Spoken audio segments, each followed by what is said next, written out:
La faim et la malnutrition survivent aux nombreux programmes en faveur de la sécurité alimentaire en Afrique de l'Ouest.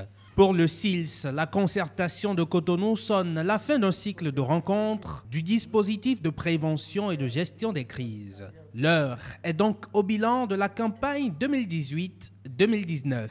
Pendant les 3 jours à venir, vous aurez à mettre à jour la situation alimentaire et nutritionnelle au Sahel et en Afrique de l'Ouest par l'identification des zones à risque et l'estimation des populations en insécurité alimentaire et nutritionnelle. Valider les bilans de la campagne agricole qui s'achève au Sahel et identifier des zones à risque.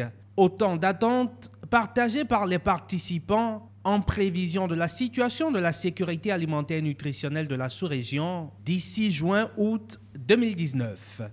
À cette date, nous avions entre 4,5 et 9,5 millions de personnes qui étaient en situation d'insécurité alimentaire dans notre espace.